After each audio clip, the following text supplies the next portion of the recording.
जय हिंद साथियों, नमस्कार। आप सभी साथियों का एक बार पुनः आपके अपने YouTube चैनल पर स्वागत है। आप सभी साथियों को मेरा प्यार भरा नमस्कार। आज का जो हम लोगों का टॉपिक है, सूर्य के बारे में आज हम लोग जानकारी करने वाले हैं। इसका जन्म और मृत्यु, सूर्य के जन्म और मृत्यु या तारों के जन्म और मृत्यु या किस प्रकार से इसकी उत्पत्ति होती है, इसमें कौन कौन सी क्रियाएं होती हैं, कैसे कैसे ये इसका उम्र होता है कि नहीं होता है, ये सारी चीज़ों को आज हम लोग इसमें डिस्कस करने वाले हैं, जो आपके सभी भर्ती परीक्षाओं के लिए बहुत ही शानदार टॉपिक होने। चलिए बिना देरी के शुरुआत करते हैं आपके क्लास की। देखिए, सबसे पहले अगर हम लोग बात करें सूर्य के जन्म को लेकर के, तो सूर्य के जन्म को लेकर के अगर हम बात करें, सबसे पहले ये गैस के बादल, धूल कण, मिट्टी का जो यह समूह होता है, ये धीरे धीरे करके सघन हो जाता है। और जब सघन हो जाता है तो सघन होने के बाद इसकी कुछ ऐसी स्थिति हो जाती है। ऐसी स्थिति का मतलब ये हुआ कि अब ये सघन होने के बाद ये थोड़ा सा छोटा हो जाता है। तो जब ये छोटा हो जाता है, थोड़ा सघन होता है, तो आपस में ये क्या होता है, घर्षण। जब आपस में ये घर्षण करेगा तो इसमें क्या होती है, ऊर्जा उत्पन्न होती है। तो इसको कहते क्या है, सुनिए ध्यान से, इसको कहा जाता है निहारिका। तो क्या कहते हैं, निहारिका। यहीं से ही सूर्योदय की शुरुआत या तारों की जन्म होता है, निहारिका। या फिर इसको कहते हैं नेबुला। इसको क्या कहते हैं, नेबुला। ऐसे भी लिखा, हिंदी में भी लिखा मिलेगा आपको, नेबुला, निहारिका या नेबुला। ये वाला क्या होता है, ये होता है गैस, धूल कण, मिट्टी, ये सब बना होता है।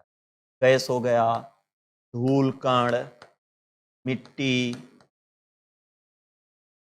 का समूह कह सकते हैं, का समूह। जब ये क्या होता है, सघन हो जाता है, तो सघन होने के बाद ये स्थिति होती है। अब इसके बाद क्या होता है कि इसके बाद ये स्थिति बनती है इसकी कि जो है अब ये धीरे धीरे धीरे धीरे करके और सघन हो जाता है। तो जब ये धीरे धीरे करके और सघन हो जाता है तो यहीं से ही जन्म होता है किसका, सूर्य का। अब यहीं से एक तारे का जन्म होता है, क्या, सघन होने के बाद। अब जब सघन होता है तब एक तारे का क्या होता है, जन्म हो जाता है। ये आपका एक हो गया तारा। तारा, सूर्य, सूर्य क्या है, सूर्य एक आपका तारा है ना। अब देखिए, ये तारे का जन्म हो चुका है। कहने का मतलब है कि सूर्य की उत्पत्ति अर्थात तारों की उत्पत्ति हो चुकी है। तो किससे होती है, निहारिका या नेबुला से होती है। किससे होती है, निहारिका या नेबुला से। अब जो है सूर्य की उत्पत्ति यहाँ पर हो चुकी है, सूर्य की उत्पत्ति हो चुकी है। सन, यह है आपका सन। सन की उत्पत्ति हो चुकी है। कहने का मतलब यह है कि अब इसकी जो ऊर्जा होती है कहाँ से मिलती है, इसकी जो शक्ति होती है कहाँ से मिलती है, तो नाभिकीय संलयन के द्वारा। किसके द्वारा भैया, नाभिकीय संलयन के द्वारा। नाभिकीय संलयन के द्वारा। नाभिकीय संलयन के द्वारा। नाभिकीय संलयन के द्वारा क्या होता है, हाइड्रोजन किसमें कन्वर्ट होता है, हीलियम में। जब हाइड्रोजन हीलियम में परिवर्तित होता है, किस क्रिया के द्वारा, नाभिकीय संलयन क्रिया के द्वारा। तो नाभिकीय संलयन क्रिया के द्वारा हाइड्रोजन हीलियम में बदलता है, जिसके कारण सूर्य में क्या मिलती है, एक ऊर्जा मिलती है। अब सूर्य की उत्पत्ति हो गई। हम कह सकते हैं कि सूर्य का जो तापमान होता है वो किस पर निर्भर करता है, तो पृष्ठ तापमान पर इसका निर्भर करता है। मतलब इसके ऊर्जा की अगर हम लोग बात करें, ऊर्जा या इसका तापमान, तो किस पर निर्भर करता है, तो पृष्ठ तापमान पर, पृष्ठ ताप पर। किस पर निर्भर करता है, पृष्ठ ताप पर। किस कारण से इसमें ऊर्जा आती है, तो जब यह सूर्य किस में होता है, हाइड्रोजन से हीलियम में जब ये बदलता है। एक सूर्य की उम्र लगभग कितनी होती है, तो एक सूर्य की उम्र जो है, अगर हम इसकी उम्र की बात करें तो 10 अरब होता है। कितना अरब होता है, ये लगभग 10 अरब वर्ष होता है। कितना होता है, 10 अरब वर्ष होता है। किसमें, एक सूर्य के उम्र, मतलब उसकी पूरी जीवन की अगर हम लोग बात करें, कितना होता है, लगभग 10 अरब वर्ष के आसपास होता है। अब उसके बाद क्या होता है, धीरे धीरे धीरे धीरे धीरे धीरे जो सूर्य के अंदर नाभिकीय संलयन की क्रिया हो रही है, जो हाइड्रोजन का हीलियम में बदल रहा है, ये धीरे धीरे धीरे धीरे क्या होता है, ये कम हो जाता है। तो जब ये कम हो जाता है तो धीरे धीरे इसकी स्थिति बदल जाती है। तो जब इसकी स्थिति बदलती है तो एक अलग तारे का रूप ले लेता है। जब एक अलग तारे का रूप लेता है, उस तारे को क्या कहते हैं, तो उस तारे को क्या कहते हैं, ये छोटा और हो जाता है। ये छोटा जो है और सघन होके छोटा हो जाता है। इसको क्या कहा जाता है, लाल दानव, या हम लोग इसको क्या कहते हैं, रेड जाइंट। रेड जाइंट, या इसको कहा जाता है लाल दानव। लाल दानव, लाल तारा या रेड जाइंट। अब ये क्या हुआ, इसकी स्थिति लगभग मान के चलिए कि 90% इसका ईंधन जो है, इसका ईंधन क्या हो गया है, समाप्त हो गया है। तो 90% जब इसका ईंधन समाप्त हो जाता है, ये रेड जाइंट या लाल तारा का निर्माण कर लेता है। सवाल बनता है कि सूर्य में कितने कलर होते हैं। देखिए सूर्य में कितने कलर होते हैं, तो सूर्य की अगर हम लोग बात करें तो सूर्य में आपके कितने कलर होते हैं भैया, 3 कलर होते हैं। सबसे ज्यादा इसमें अगर देखा जाए कि सबसे ज्यादा इसमें कौन सा कलर होता है, मतलब ज्यादा चमकता कौन है, तो नीला। तो इसमें आपका होता है लाल, सफेद और नीला। तो लाल, सफेद और नीला। देखिए अगर हम इसके रंग की बात करें कि रंग इसमें कौन कौन से रंग होते हैं, तो इसमें 3 रंग होते हैं। एक आपका होता है लाल, एक होता है लाल, और एक होता है आपका सफेद, और एक होता है आपका नीला। सर्वाधिक सर्वाधिक कौन होता है, तो सर्वाधिक की बात करें तो आपका होता है, सर्वाधिक की बात करें तो नीला होता है।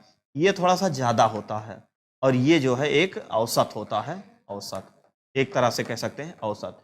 तो सबसे ज्यादा इसमें कौन सा रंग होता है, नीला, जो ज्यादा होता है किसमें, सूर्य में। कितने ऐसे नॉर्मली होते हैं, तो कितने होते हैं, 3। एक लाल होता है, एक सफेद होता है और एक नीला। ये इसका ईंधन की अगर हम लोग बात करें तो इसका ईंधन क्या होता है, इसका ईंधन वही होता है जो हाइड्रोजन किसमें बदलता है, हीलियम में, है ना, हीलियम में बदलता है। दूसरी चीज क्या हो गया कि एक जो तारा होता है उसका अपना खुद का क्या होता है, जो एक तारा होता है, तारा, इसके पास स्वयं का लाइट भी होता है, लाइट एवं हीट, इसका लाइट एवं हीट, इसके पास अपना स्वयं का लाइट एवं हीट होता है। ये कहीं से किसी से लाता नहीं। धीरे धीरे जब इसका स्थिति समाप्त हो जाती है, अब क्या होता है, इसके विस्फोट के बाद 2 स्थिति बनती है। इसके विस्फोट के बाद क्या स्थिति बनती है, 2 स्थिति बनती है।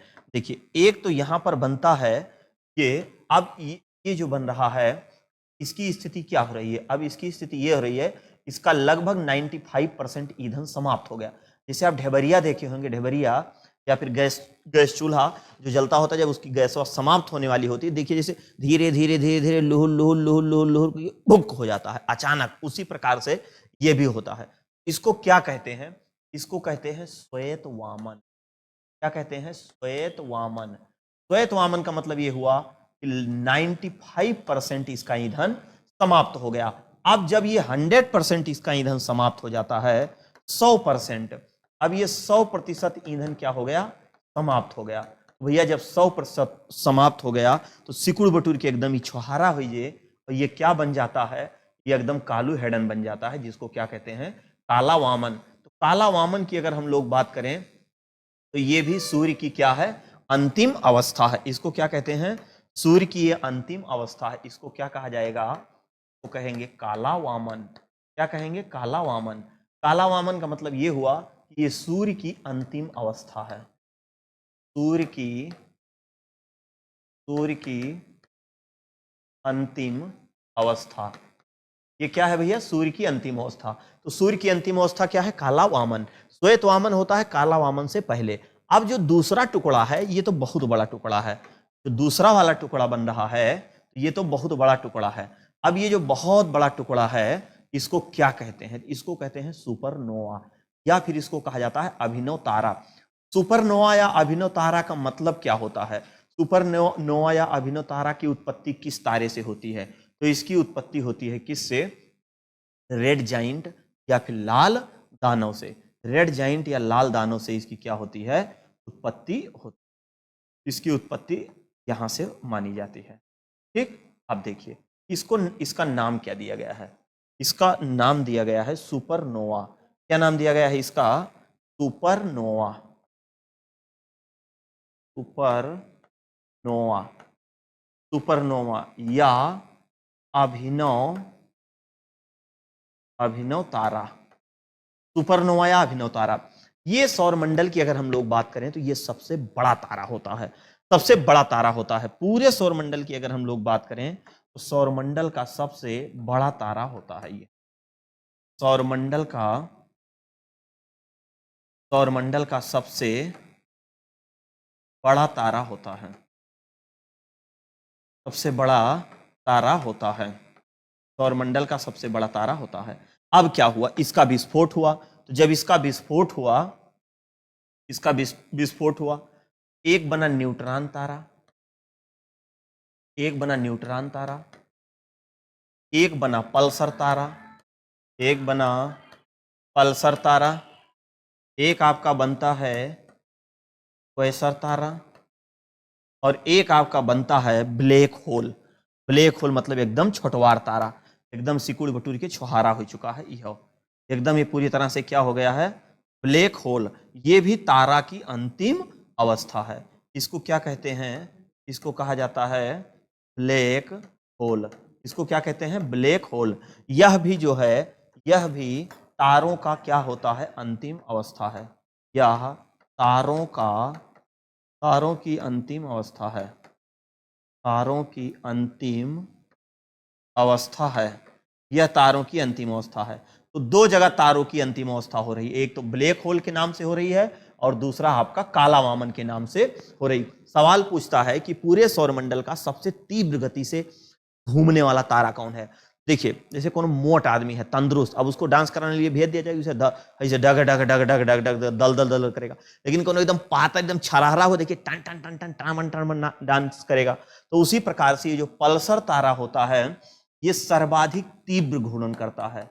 ये सर्वाधिक तीव्र गति से घूर्णन, तीव्र गति से घूर्णन करता है, घूर्णन करता है।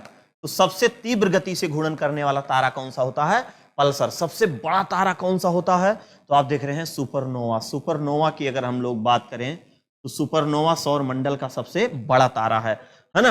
ये धीरे धीरे धीरे धीरे अपना घूमता रहता है। तो दो स्थिति हम लोगों को बनी, एक तो बनती है काला वामन और दूसरा बनता है ब्लैक होल। तो एक प्रकार से एक तारा के जन्म और मृत्यु की कहानी क्या है, कैसे है, इस तरीके से हमने इस क्लास में आपको बहुत शानदार तरीके से बता दिया।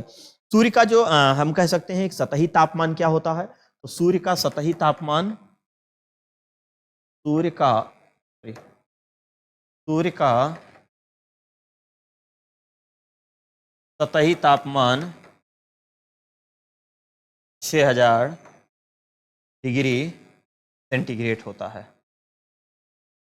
6000 डिग्री सेंटीग्रेड, 6000 डिग्री सेंटीग्रेड एक सूर्य का क्या कह सकते हैं हम, सतही तापमान होता है। तो इस प्रकार से इससे जुड़े जो भी महत्वपूर्ण चीजें थी वो सारा सब कुछ हमने इसमें बता दिया। सबसे विस्फोटक तारा के नाम से किसे कहते हैं, सबसे विस्फोटक तारा के नाम से हम लोग सुपरनोवा या अभिनव तारा को कहते हैं। जीवाश्म तारा के नाम से किसको कहा जाता है, तो भैया जीवाश्म तारा किसके नाम, श्वेत वामन को। श्वेत वामन को क्या कहते हैं, जीवाश्म तारा कहते हैं, है ना, जीवाश्म तारा, इसको जीवाश्म तारा। और ये वाला जो आपका है इसको तो विस्फोटक तारा कहते हैं।